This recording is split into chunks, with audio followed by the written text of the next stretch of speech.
A piece of alloy weighs 0.86 Newton in air and 0.73 Newton when immersed in water. Then find volume and density of the alloy. በደንብ የተዘጋ ምንድነው ተጠይቀን? density of the alloy and volume of the alloy። አሁን እዚህ ጋር እንደምታዩት መጀመሪያ ጥያቄው ላይ ማወቅ ያለብን ምን አይነት ቮሊዩም ነው ያለው ኦብጀክቱ ከፍሉድ ጋር ኮምፔር ስናደርገው።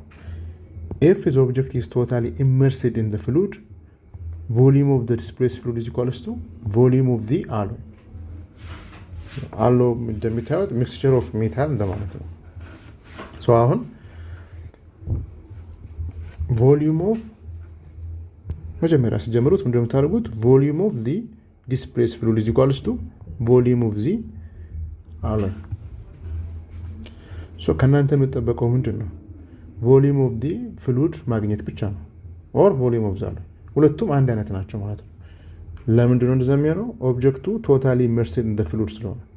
ተመልከቱ። አሁን ይሄ ፍሉድ ነው ዋተር ብለን ነው ስለሆነ H2O ኦብጀክቱ የት ነው ያለው? እዚህ ውስጥ ነው ያለው። ኢመርስድ ሆኗል ቶታሊ። so volume of the object is equals to volume of the fluid ማለት ነው። እሺ ከዛ ወደ ዋናው ዴፊኒሽናችን እንድንስቲ buoyant force is equals to mass of displaced fluid times g ማለት ነው። then buoyant force is equals to mass of displaced fluid in terms of volume and the density of the object is given by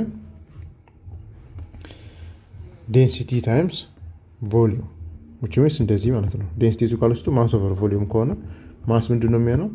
density times volume ማለት ነው። so buoyant force is equals to density of the fluid times volume of the fluid times g ማለት ነው። mass of the fluid ምንድነው ያልነው? density of the fluid times volume of the fluid ማለት ነው times g. and buoyant force is also mean the difference in weight of the object in fluid and air ማለት ነው, which means buoyant force is equals to weight of the object in air minus weight of the object in water. so buoyant force ከምን ጋር እኩል ነው? it is equals to weight of the object in air minus weight of the object in water or apparent weight. then FB is equals to rho F VF times G ማለት ነው። what about the density of the fluid? density of the fluid, since the fluid is water, density of the fluid is 1000 kilogram per meter cube times volume of the fluid is unknown. volume of the fluid is unknown. volume of the fluid times G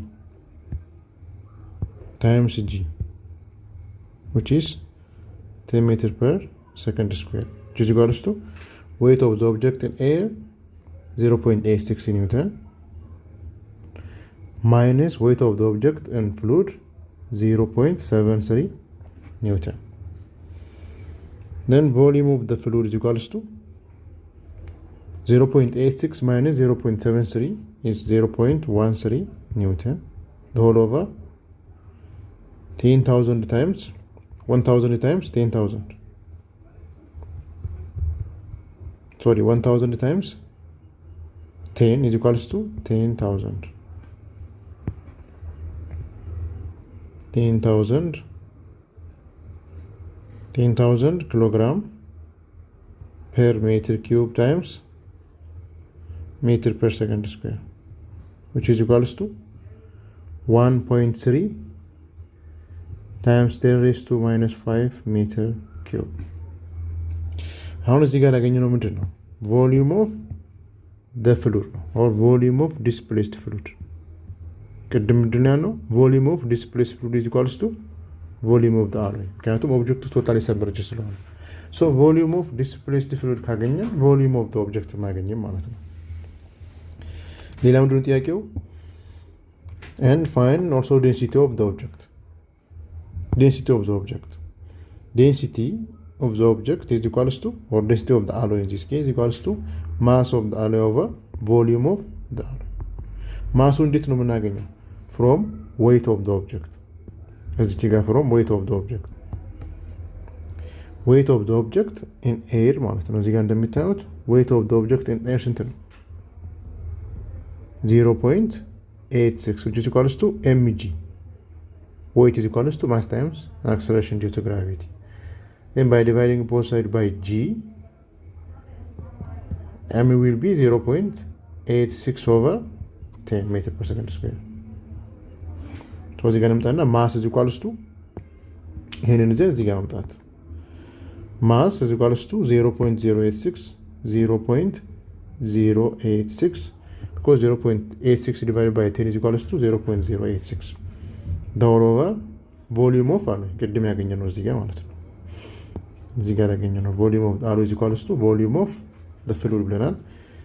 volume of the alloy is equals to 1.3 times 10 raised to minus 5 meter cube, which is equals to 6,600 kilogram per meter cube. So ይሄ ምንድነው? density of the alloy ነው። ይሄኛው ደግሞ volume of the alloy ማለት ነው።